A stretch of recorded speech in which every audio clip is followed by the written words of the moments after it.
Good evening and welcome to another edition of Kim's Corner. I'm Kim Brown, your host, and today I am here at the City Council Chambers here in the city of Newark, and I will be talking with Central Ward Councilman Darrin Sharif. Stay tuned.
I'd like to welcome to my show Councilman Darrin Sharif.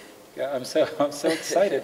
I feel like I'm on like a big network show, so I hope I do a good job. You will. I'm sure you'll be fine. Thank you. So, Councilman, let my viewing audience know how long you've been counsel for the Central Ward. I've been in office for about 2.5 years. I got elected in May of 2010, and we got sworn in July 2010, so roughly it's 2.5 years. So give us a little background of yourself. Are you a Newark native? I am a Newark native. I was born in Beth Israel Hospital, and so grew up in the South Ward, and have fond memories of the library on Osborne Terrace, and we play in the parking lot behind a church on Shepherd Avenue. And the thing that I remember the most is that I got to be a kid when I grew up in the South Ward. It was different. Times were a little different then. It was different, and the vocabulary like drive-by shootings and gangs, it really wasn't a part of my reality then. Did you go to elementary school here in So Newark? I did. High school? I didn't go to high school in Newark. I lived in Newark, but I went to school in West Orange, and so I say my parents did the illegal thing because I was just a kid. I had to do what they wanted me to do. But I went to Maple Avenue. Oh, you went to Maple? I know a lot of people went to Maple. I have vivid and terrifying memories of Miss Kesselman, who was my second grade teacher, used to pull our ears if we didn't stand in a straight line before we went into school. I wish you can pull their ears now. You can't do that anymore. Well, and that's why part of the difference, right? You don't want a teacher to do it, but that whole climate. Yeah, you want a teacher. The teacher needs to do it now. They just can't. So what were some of your challenges that you faced when you took office? Well, the challenges, there was a big, huge challenge getting here. I was at the Urban League for 6 years, and I still wear my Urban League pin because it really is a job that shaped me and informed me in a lot of ways, coming into this job. And when I decided to run, nobody thought that we had a chance. And I always use we because it was just the most amazing coalition of people who had an irrational commitment, not to me, but for a better vision for Newark. And somebody said, if you want to win, take a leave of absence from the Urban League and spend 9 months just knocking on doors, talking to people. And that's what I did. And so the challenge was really kind of getting over people saying, well, how are you going to be different? You sound polished and you talk about all this policy stuff, but how are you going to be different? And I really just tried to keep it basic and simple. I said that politics is broken in this town, and it's been broken for a long time. And people really have to take back their government, not by protests and marches and rallies, but by doing quiet but consistent things just to move the needle forward just a little bit. And I promised a partnership between residents, most important, but between a lot of our big institutional players, like our big businesses, our universities, to get them to think outside the constraints of what they go to work to do every day. And so for a university president, I say, I get it that you want to make NJIT or Rutgers or Essex County College a great university, but I want to engage you in a conversation to get you to expand your vision and your thinking and your mission.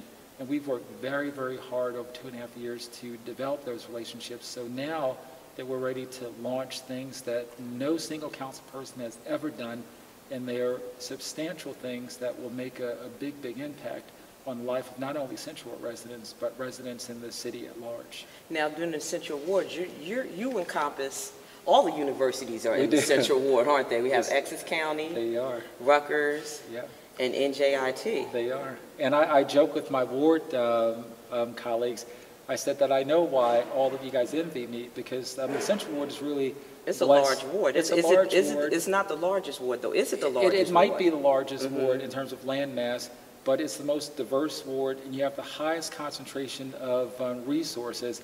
And you mentioned all of our universities are here. Many of our big businesses are here. All of the major development that will take place for the next 10 years will happen in the Central Ward. So when you have all those serious players, right, it's almost criminal not to engage them to have a different kind of conversation. And that's what we've been successful in doing.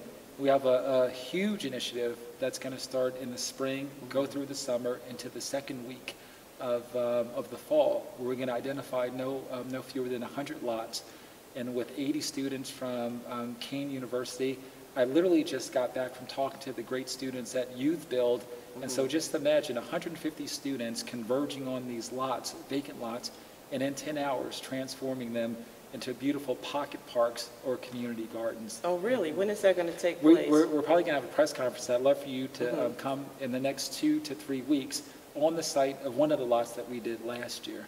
And then from that point on, it really is just going to be like clockwork, like a lot of fun, food, youth, a lot of energy, but anchored by the residents that live in those areas where those vacant lots are. There's a lot of economic development going on in the Central Ward, too. You have Prudential is building a new headquarters. Yeah, the $450 million office towers, which really will re-energize that whole corridor along Halsey Street. And that is almost like, you feel it's got that village feel when you go there.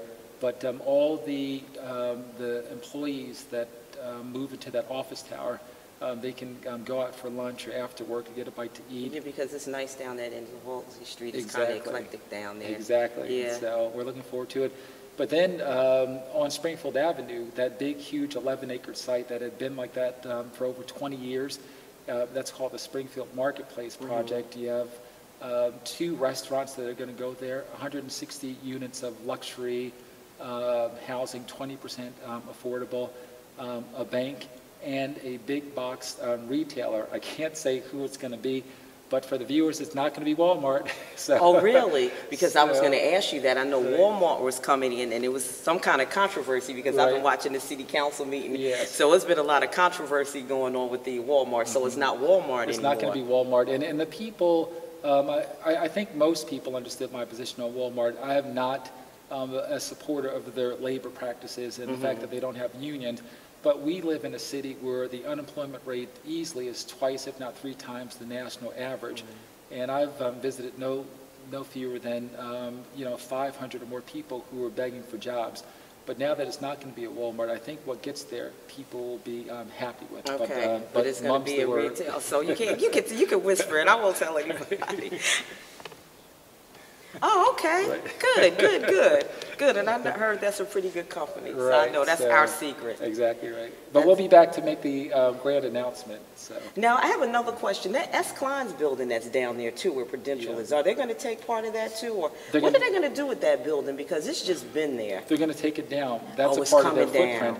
But there's been this whole discussion about what do you do with the actual S. Klein sign, because that has great historic significance to the city. And so they want to do something special with the sign. Like a sculpture or something, maybe, and just leave it somewhere, put it somewhere down, and maybe in the park across the street. Right. So when you talk about a player as big as Prudential, they're going to be respectful. So what they do with it, it'll be tasteful. And I think the residents who were a lot younger, a lot older than we are, they will really respect how they honor S-Klein and what it represented.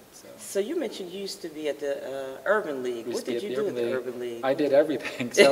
So beware of having a big title when you work for not a big organization. Okay. So I was the director of operations, but that meant when the computer network went down, it was my responsibility.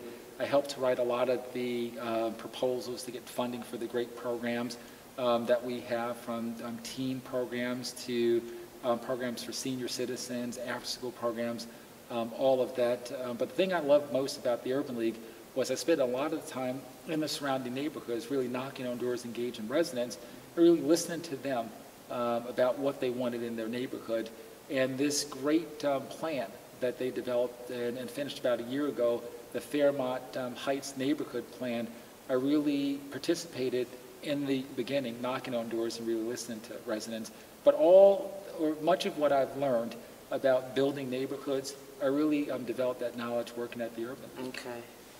Okay, so where's that new project going? It's on Springfield Avenue. Right. It's by the post. Is it by the post office? Yeah, it's up from the post office. Let me get my address. So the boundaries are Prince Street at the bottom, up at the top Jones Street. Once you cross over Springfield Ave, Urban Turner, that little part is Jones Street, and Springfield Avenue and South Orange Avenue.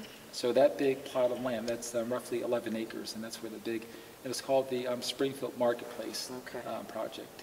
What problems do you think are plaguing Norkers the most? The biggest problem, and that is the most profound question any interviewer could ask, because people say crime, unemployment, but all of those are symptoms of what I call human development. So the biggest challenge that we face is that we have so many residents who are the victims of what I call arrested development. So when they came into this world, like chronologically, as they started to get older, their educational, social, and cultural development at some point in their life didn't completely stop, but it slowed down. So if you have the human development here, you could have somebody who is up here, 30 years old, but they're really functioning at a much lower level. So what we have to do as a community, and when I say a community of stakeholders, not only residents, but our big universities and our big businesses, we have to come to a table and treat that as a problem. And I believe for every problem there's a solution, and we have to figure that out. But that's the biggest problem that I think we face. And it's not something you're going to be able to solve overnight. You know. But there are specific things that we have done to really start to address that problem, and we try to engage other stakeholders to help us make more effective what we do on that front. I want my listeners, we're going to take a break. Okay. We'll go to a commercial break right now. She is so and good. We'll be right back. We'll be right back with Councilman Sharif. Stay tuned. Okay. Hey, better watch Kim Corner. Don't you touch that down. Hi, my name is Khalil Rashidi. I'm running for the Newark Public Schools Advisory Board on the Children First team, along with Ariana Perello and Rashawn Hassan. We are all parents here in the city of Newark. We all believe sincerely that all of our children deserve a quality education, and we're asking that you come out and vote for us on April 16th, 2013. Thank you.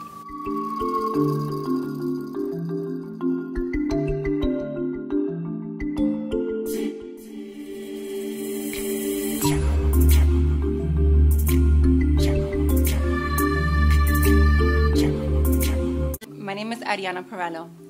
I am currently serving as a Newark Public School Advisory Board member in the city of Newark. I am a proud parent of a 9-year-old, born and raised in the city of Newark, and a resident of the Central Ward. I am an advocate for the arts. I am a business owner, and I'm for early childhood development. So please come out and vote Tuesday, April the 16th for the Children First team. Khalil Rashidi, Rashawn Hassan, and myself, Ariana Perello, the Children First team.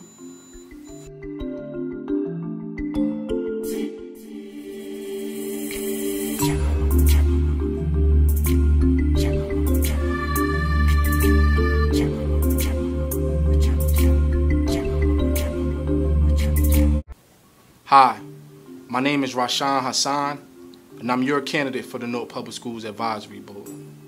I'm a Newark resident, proud father, advocate of educational equality, and proud member of the Children's First Team. I bring forward sound educational background and strong managerial experience. And I humbly ask for your vote, not only for myself, but for my teammates, Mr. Khalil Rashidi, Adriana Perello, and of course myself, Rashawn Hassan, as we look forward to representing you and our community as the newest members of the Newark Public Schools Advisory Board.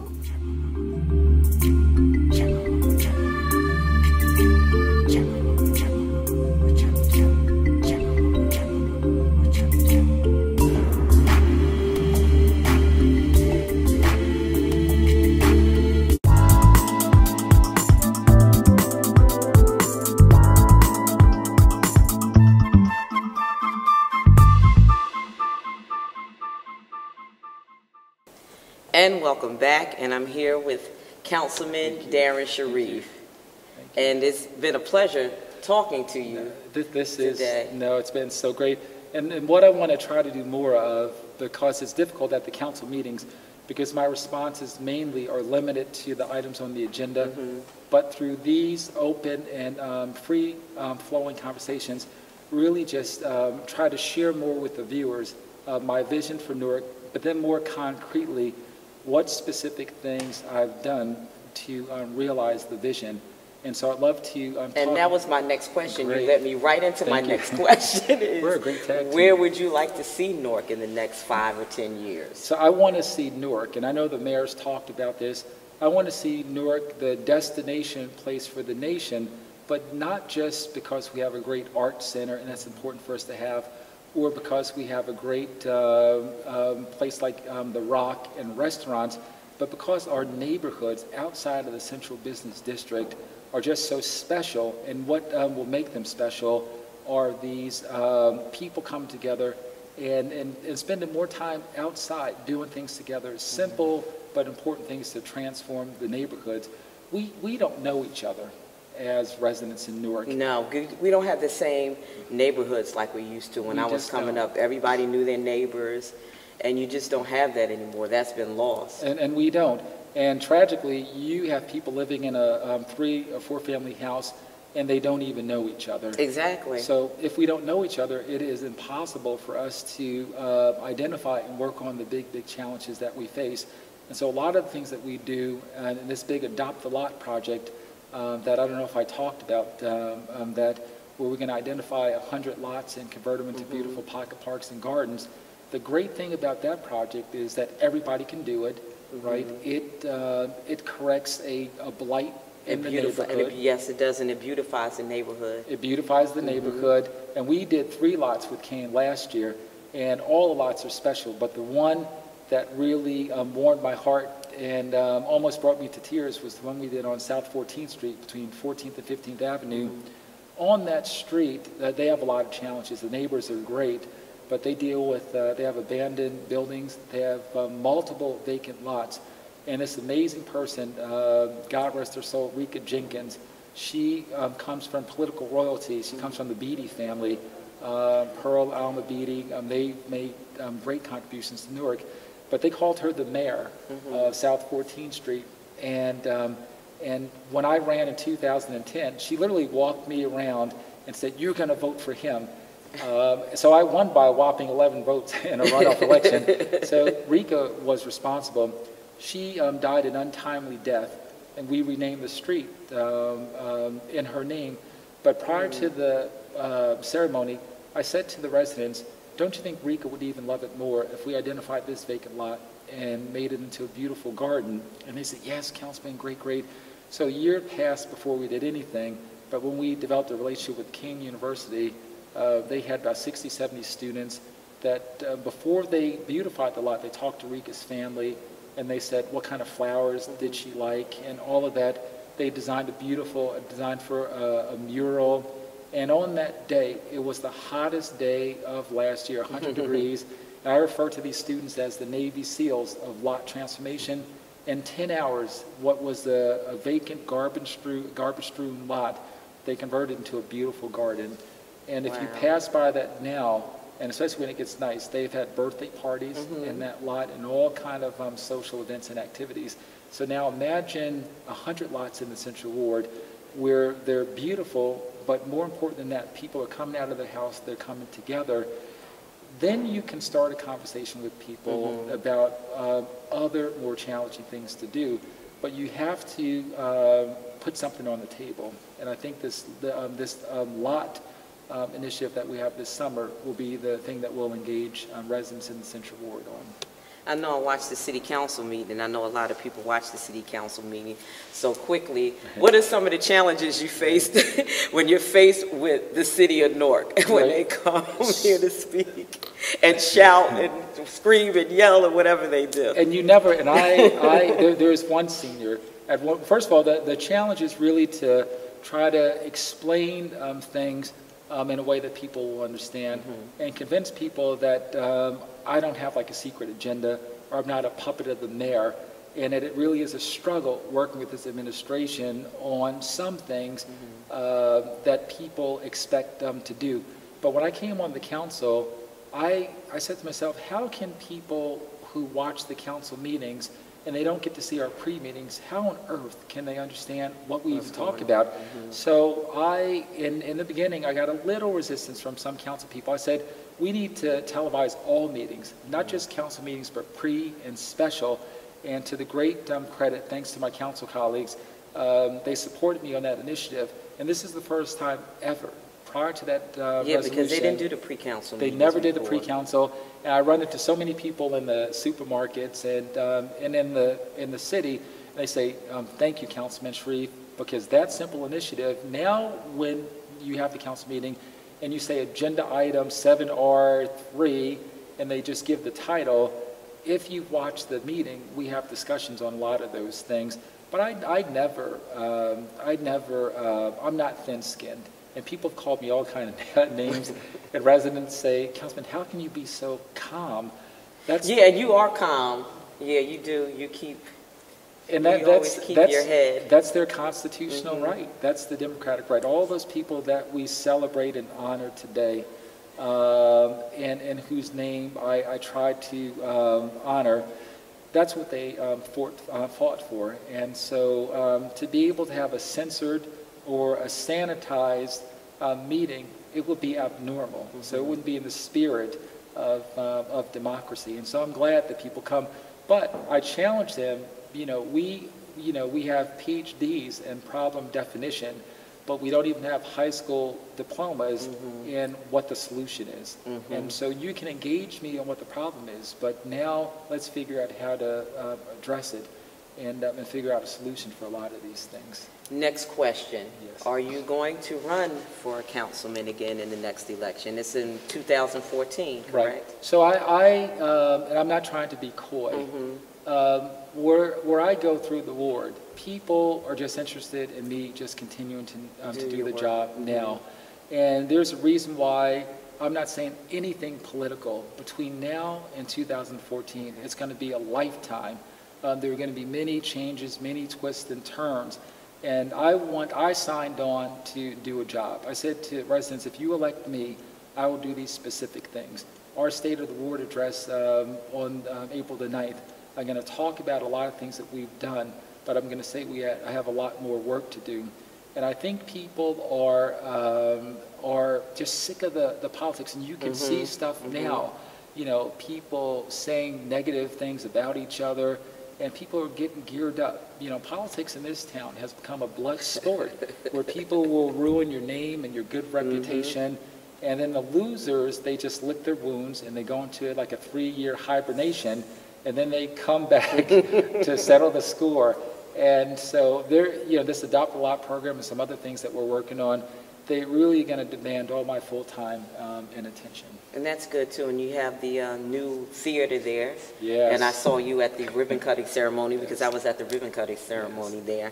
And it's a beautiful It's theater. incredible. It's incredible. Over the Easter holiday, I get a text message from Wasim. He's the developer. Councilman Sharif, we had 8,000 people come. We killed New Jersey Gardens, and as they should. This is a jewel of the community, and the community should embrace this. And the things that they do that they don't charge, they're tremendous partners. They make that facility available to me, and I've done so many things there in partnership with the Newark Public Schools, the Urban Issues Institute at Essex County College. Whatever I want to do there, they open up the movie theater. And if you haven't been there and you go there, you'll never go anywhere else. Yeah, it is a nice theater. It really is. Councilman, I am so glad to have you on my show today.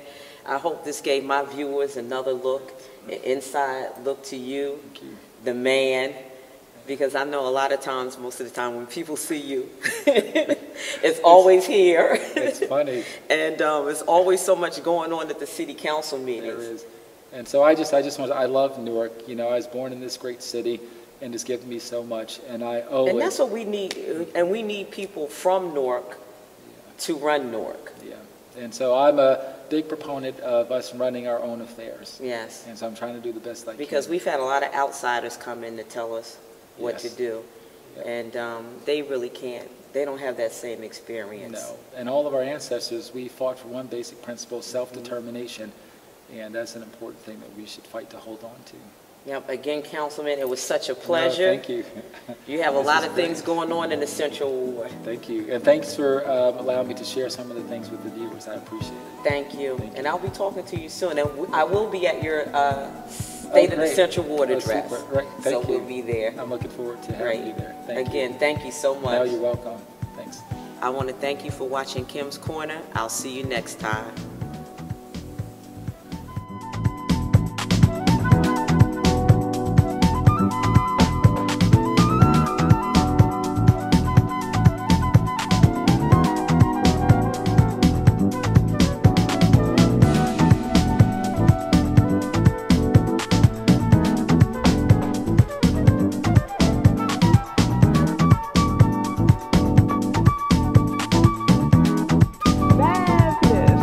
Fabulous.